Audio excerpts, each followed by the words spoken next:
Hi all, welcome back. So today we will start with time of supply of service in case of forward charge. कहाँ पे दिया हुआ है ये दिया हुआ है सेक्शन 13 में.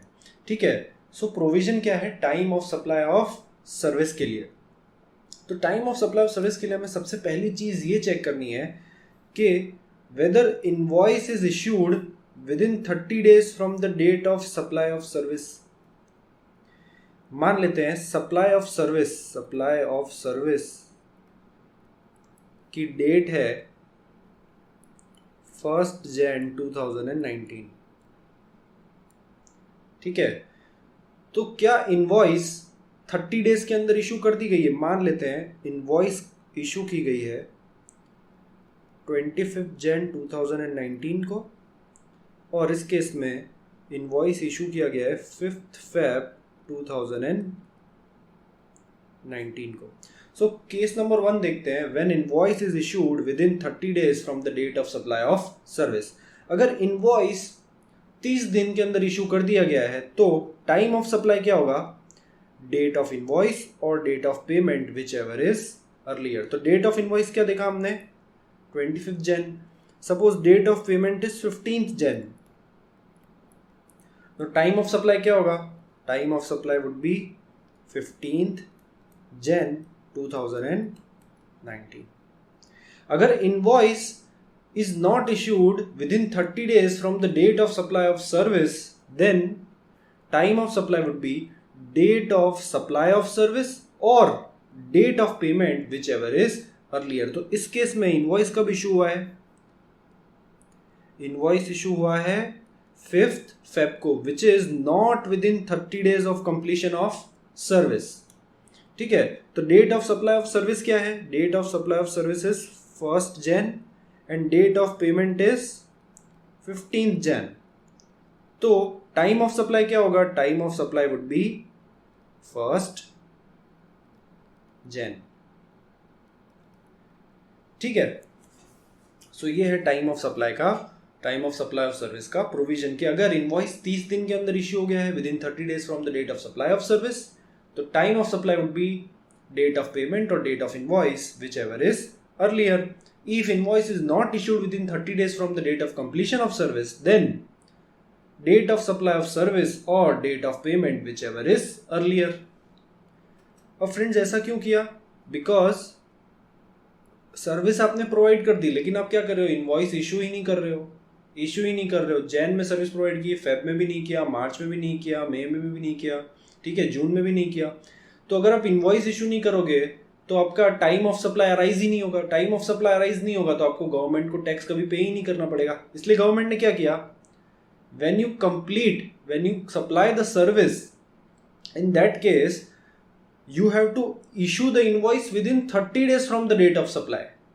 And if you do not issue the invoice within 30 days from the date of supply, तो date of invoice को provision से हटा के क्या डाल दिया. date of supply of service और date of payment whichever is earlier.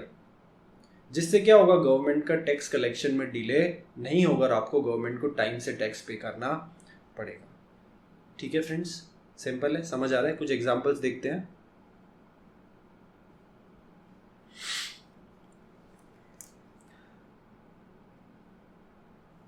For supply of service, let's read the theory first and then we'll look at the examples. For supply of service on which the supplier is liable to pay tax, time of supply will be the earlier of the dates arrived at by methods A and B as follows. ठीक है. तो method A क्या है. Date of invoice और date of payment whichever is earlier. If the invoice is issued within the time prescribed under section 31. So section 31 क्या कहता है कि इनवॉइस 30 डेज के अंदर इशू करना है. 30 days from the date of completion of service. Method B क्या कहता है. Date of provision of service और date of receipt of payment whichever is earlier if invoice is not issued within the time prescribed under section 31. मतलब 30 दिन के अंदर अगर invoice issue नहीं किया है तो क्या करना पड़ेगा. डेट ऑफ इनवॉइस को प्रोविजन से हटा देंगे और क्या प्रोविजन अप्लाई करेंगे. Date of completion of service और date of receipt of payment whichever is earlier. ठीक है फ्रेंड्स, क्लियर है? So let's have a look at an example. उससे पहले ये देख लेते हैं. As per section 31 the tax invoice needs to be issued either before the provision of service और with in 30 days from the date of supply of service. ठीक है, ये लिखा है सेक्शन 31 में कि आप सर्विस प्रोवाइड करो, उसके विद इन 30 days में आपको क्या करना है, इनवॉइस इशू कर देना है. Fine. And it is 45 days in case of insurance company, banking company, financial institution including non banking finance companies.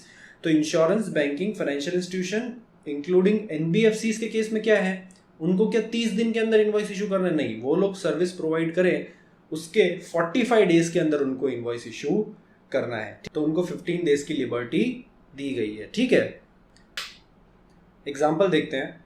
Mister X provides consultancy services to mister Y worth rupees 50,000. 50,000 की क्या की consultancy service provide की. On 8/4/2018 an advance of 10,000 is received from mister Y. Mister Y ने mister X को 10,000 rupees क्या दिया advance. कब दिया?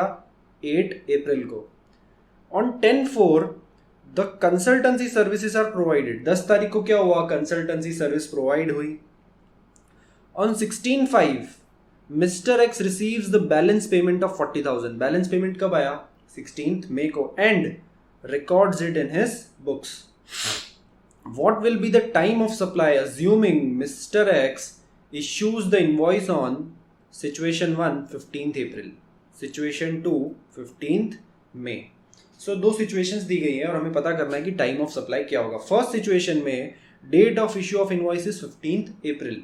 तो friends time of supply of service पता करने के लिए हमारा सबसे पहला क्वेश्चन ये होना चाहिए, is invoice issued within 30 days from the date of completion of service. So service कब कंप्लीट हुई है? 10th अप्रैल को. इनवॉइस कब इशू हुआ है? 15th अप्रैल को. तो क्या 30 दिन के अंदर इनवॉइस इशू कर दिया गया है? हाँ, 30 days के अंदर इनवॉइस इशू कर दिया गया है. तो हमारा प्रोविजन क्या होगा? डेट ऑफ इनवॉइस और date of receipt of payment whichever is earlier. So 10,000 कब दिया हमने? 8 अप्रैल को. सो 10,000 के लिए जो इनवॉइस इशू हुआ वो कब हुआ? 15th अप्रैल को. सो डेट ऑफ इनवॉइस और date of payment whichever is earlier. So इस 10,000 के लिए टाइम ऑफ सप्लाई होगा 8 अप्रैल. इसके अलावा कितने बचे? 40,000. 40,000 का पेमेंट कब किया? 16th मई को 40,000 का पेमेंट रिसीव हुआ. और इस 40,000 के लिए इनवॉइस कब इशू हुआ था? 15 अप्रैल को. सो 15 अप्रैल और 16th में whichever is earlier which comes to 15th April. सो 40,000 के लिए time of supply is 15th April and 10,000 के लिए time of supply is 8th April. ठीक है फ्रेंड्स, 50,000 का टोटल सर्विस प्रोवाइड किया, उसमें से पार्ट पेमेंट पहले दिया और part payment after completion of service दिया. तो जब पेमेंट की दो अलग अलग डेट्स है तो ऑब्वियस है कि दोनों का टाइम ऑफ सप्लाई भी अलग अलग होगा. फाइन. तो सिचुएशन 1 पहले देख लेते हैं. If the invoice is issued within the prescribed time, time of supply will be the date of receipt of payment और date of issue of invoice whichever is earlier. In the given case, invoice is issued on 15th April, which is within 30 days of supply of service, which is within the prescribed period. ठीक है. So for 10,000, time of supply will be 8th April, which is the date of receipt of advance payment, and for balance amount, time of supply will be 15th April, which is earlier of 15/4 and 16/5. Fine. तो 40,000 के लिए क्या होगा? 15th अप्रैल और 16th में whichever is earlier which comes to 15th April. ठीक है, ये हो गया सिचुएशन 1. अब आते हैं हम सिचुएशन 2 पे. तो सबसे पहला क्वेश्चन क्या होगा? क्या इनवॉइस को 30 दिन के अंदर इशू कर दिया गया है? तो सर्विस कब कंप्लीट हुई? 10th अप्रैल को. इनवॉइस कब इशू हुआ? 15th मई को. तो क्या invoice with in 30 days issue हुआ? 30 days कब कंप्लीट हो रहे हैं? अप्रॉक्सीमेटली 10th मई को. ठीक है. सो इनवॉइस इशू है 15th मई को, तो 30 days में नहीं हुआ इनवॉइस इशू. तो प्रोविजन क्या होगा? Date of supply of service और date of receipt of payment whichever is earlier. So 10,000 के लिए तो अभी भी टाइम ऑफ सप्लाई क्या रहेगा, 8 अप्रैल रहेगा, बिकॉज सर्विस कब सप्लाई हुई है, 10 अप्रैल को, एंड पेमेंट कब हुआ है, 8 अप्रैल को. सो 8 अप्रैल और 10 April whichever is earlier comes to 8 April. और 16th मई को क्या हुआ है, बाकी के 40,000 का पेमेंट हुआ है. सो 16th मई को क्या किया, 40,000 का पेमेंट. और सर्विस कब कंप्लीट हो गई थी, 10th अप्रैल को. So date of completion of service और date of payment whichever is earlier which comes to 10th April. और सिचुएशन 2 में 40,000 का जो टाइम ऑफ सप्लाई है वो होगा 10th अप्रैल. ठीक है फ्रेंड्स, रीड कर लेते हैं. If invoice is not issued within the prescribed time period, time of supply will be the earlier of date of completion of service, which is 10th April, and the date of receipt of payment, which is 16th May and 8th April, both. 10,000 के लिए 8th April and 16th May is for 40,000. So here invoice is issued on 15th May, which is after the prescribed time period. So for 10,000 time of supply will be 8th April, which is the date of receipt of advance payment, and for balance amount time of supply will be 10th April, which is earlier of 10 April, that is date of completion of service, and 16th April, that is date of receipt of payment. ठीक है friends, clear है. एक और point आपको बता देता हूं मैं. Date of receipt of payment जब हम कहते हैं तो date of receipt of payment का मतलब क्या है, ठीक है. So date of receipt of payment का मतलब है पेमेंट रिकॉर्डेड इन बुक्स और date on which payment is credited in the bank account whichever is earlier. ठीक है, तो डेट ऑफ पेमेंट को कैसे डिराइव करेंगे. मान लीजिए आपने पेमेंट रिकॉर्ड कर दिया था 10 अप्रैल को और बैंक में क्रेडिट हुआ 12 अप्रैल को, तो डेट ऑफ पेमेंट क्या होगा, 10th अप्रैल. ठीक है, तो अगर आपको date of receipt of payment clearly दिया हुआ है क्वेश्चन में तो कोई दिक्कत नहीं है. लेकिन अगर आपको क्वेश्चन में दिया है payment was recorded in books on this date and payment was credited in bank on this date, तो दोनों में से विच एवर इज अर्लियर करके आप क्या डिराइव करोगे, डेट ऑफ पेमेंट. ठीक है, रीड कर लेते हैं. Date of receipt of payment in the above situation refers to the date on which the payment is recorded in the books of account of the entity. मतलब जिसने supply किया उसकी books में जिस दिन पेमेंट रिकॉर्ड हो गया, और the date on which the payment is credited to the bank account of the supplier. Sorry. ठीक है, तो इस पे एक एग्जांपल है.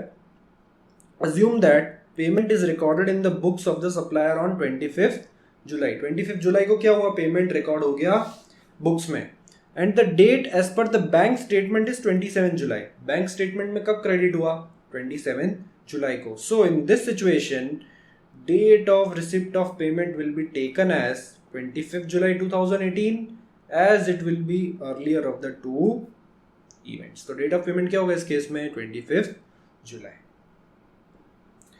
ठीक है फ्रेंड्स, क्लियर हो रहा है. We have 2 more examples on this, वो भी हम रीड करेंगे. Determine the time of supply for the following particulars. 6th May, booking of convention hall, sum agreed 15,000, advance received 3,000. 6th May को बुकिंग हुई, 3,000 क्या आ गया advance. 15 September function held in convention hall. Supply of service कब हुआ, 15 सितंबर को. ठीक है, क्योंकि इसी पर्पस के लिए क्या किया था, हॉल बुक किया था. So this is date of supply of service. 27 अक्टूबर को क्या हुआ, इनवॉइस इशू हुआ for 15,000 indicating balance of 12,000 payable. 27 अक्टूबर को इनवॉइस इशू हो गया.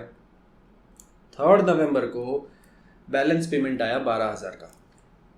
सबसे पहला क्वेश्चन, क्या invoice with in 30 days of completion of service, with in 30 days of supply of service issue कर दिया गया है. तो सर्विस कंप्लीट हुई 15 सितंबर को और इनवॉइस इशू हुआ है 27 अक्टूबर को, which is not within 30 days. So provision क्या होगा, date of completion of service that is 15 सितंबर और date of payment whichever is earlier. So date of payment is 3,000 रुपये एडवांस रिसीव हुए, तो 3,000 के लिए कौन सा होगा टाइम ऑफ सप्लाई, 6th में होगा फॉर 3,000, एंड फॉर रिमेनिंग 12,000 उसके लिए कौन सा होगा टाइम ऑफ सप्लाई, 3rd नवंबर और 15th सितंबर, whichever is earlier. So answer क्या है 15th सितंबर. ठीक है, 15th सितंबर is date of completion of service, 3rd नवंबर is date of payment. Fine, तो आंसर यही दिया है. Time of supply of service to the extent of 3,000 is 6th में, as date of payment of 3,000 is earlier than the date of provision of service, and time of supply of service to the extent of balance 12,000 is 15th September, which is the date of provision of service. ठीक है friends, clear है. Fine, एक और example है, देख लेते हैं. अच्छा, ये एग्जांपल पढ़ने से पहले प्रोविजन है जो आपको बताना बाकी है. So if the above two methods, मतलब जो मैंने आपको बताया डेट ऑफ इनवॉइस और date of payment whichever is earlier, and date of completion of service और date of payment whichever is earlier, इनमें से आपके पास किसी भी चीज़ की इन्फॉर्मेशन नहीं है, ना आपके पास इनवॉइस डेट है, ना पेमेंट डेट है, ना सर्विस कंप्लीशन डेट है, कुछ भी नहीं है. तो उस केस में क्या करना है, in the above two methods when A and B are not applicable, the time of supply will be the date on which recipient of service shows receipt of service in his books of account. जो recipient of service है, आपने जिसको service provide की, वो अपने books में जब service का रिसिप्ट बुक करेगा कि मैंने ये सर्विस इस डेट को अवेल की, उस डेट को क्या मान लिया जाएगा टाइम ऑफ सप्लाई, क्योंकि आपके पास तो कोई इंफॉर्मेशन है नहीं बीइंग अ सप्लायर. तो क्या करेगा डिपार्टमेंट, किसके पास जाएगा, रेसिपिएंट के पास, के उसके बुक्स ऑफ अकाउंट में कोई एंट्री है क्या. तो उसके बुक्स ऑफ अकाउंट में जो एंट्री होगी, जो उसने सप्लाई रिसिप्ट की एंट्री बुक करी होगी, उसको क्या मान लिया जाएगा उस डेट को टाइम ऑफ सप्लाई. ठीक है.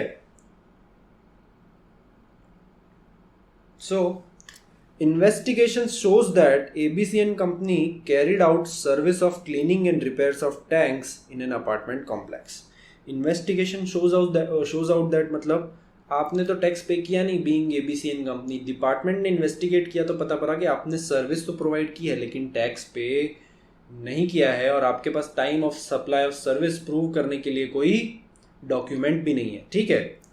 So in this case cleaning and service of tanks in an apartment complex is done by ABCN company for which apartment owner association showed a payment in cash on 4th April to them against the work of this description. ये service जिसने receive की थी, उन्होंने अपने books of account में 4th अप्रैल को cash payment record किया है फॉर अ सर्विस. अब बैंक अकाउंट में रिफ्लेक्ट होता तो आपको डिपार्टमेंट को टैक्स तो पे करना ही पड़ता, आप छुपा नहीं सकते थे, लेकिन आपने क्या किया, कैश में सेटलमेंट किया जिससे किसी को पता ना पड़े. तो आपने आपके बुक्स ऑफ अकाउंट में तो कुछ रिकॉर्ड नहीं किया, लेकिन जो जिनको आपने सर्विस प्रोवाइड की उन्होंने अपने बुक्स ऑफ अकाउंट में रिकॉर्ड कर दिया, जिससे जीएसटी डिपार्टमेंट को पता पड़ा कि आप कुछ छुपा रहे हो, आप टैक्स पे नहीं कर रहे हो. ठीक है. तो इस केस में डिपार्टमेंट ने क्या किया, 4th अप्रैल को क्या हुआ था, अपार्टमेंट ओनर्स ने पेमेंट दिखाया हुआ था in cash in their books of account. So the dates of the work are not clear from the records of ABCN company. ABCN company के बुक्स ऑफ अकाउंट में, मतलब सप्लायर के books of account में date of work मतलब service कब provide की, invoice कब issue किया, कुछ भी क्लियर नहीं है. And ABCN company have not issued invoice और entered the payment in their books of account. ना ही सप्लायर ने इनवॉइस इशू किया और ना ही कोई पेमेंट बुक किया. तो क्या किया आपने, टैक्स पेमेंट डिपार्टमेंट को नहीं किया, और उनके इन्वेस्टिगेशन से पता पड़ा कि 4th अप्रैल को आपने क्या किया है, सप्लाई ऑफ सर्विस किया है, जिसके बदले में एक पेमेंट जो सर्विस रिसीवर है उसने अपने बुक्स ऑफ अकाउंट में क्या किया था, book. Solution, the time of supply can not be determined by the provisions of clause A and B of section 13 subsection 2. ठीक है, क्योंकि कोई इंफॉर्मेशन ही नहीं है, न पेमेंट डेट है, न इनवॉइस डेट है, न कंप्लीशन ऑफ सर्विस डेट है, तो पता कैसे पड़ेगा कि टाइम ऑफ सप्लाई क्या है. ठीक है. तो इस केस में क्या करेंगे, as neither the invoice has been issued not the date of provision of service is available, as also the date of receipt of payment in the books of supplier is not available. Supplier ने तो payment भी book नहीं किया है कि उसको इतना payment मिला था. Therefore, in this case, time of supply will be determined. White clause C of section 13 subsection 2, that is the date on which the recipient of service shows receipt of service in his books of account. जिस दिन receipt of service book हुआ होगा recipient of service के books of account में, उस date को क्या मान लिया जाएगा? टाइम ऑफ सप्लाई, जो कि क्या है हमारे केस में 4 अप्रैल. फ्रेंड्स, ये सब सेक्शन और सब क्लॉज देख के आप डरे नहीं. आप केवल सेक्शन 13 कोट करके आएंगे ना एग्जाम में तो भी इनफ है आईपीसीसी आपके इंटरमीडिएट लेवल पे. ठीक है, so you can write the whole answer based on section 13 only. Fine. Thus, the time of supply will be 4th April, the date on which the Apartment Owner Association records the receipt of service in its books of account. ठीक है, तो 4th अप्रैल क्या है हमारा time of supply. ठीक है friends, clear है. तो आगे का पोर्शन हम कंटिन्यू करेंगे नेक्स्ट लेक्चर में.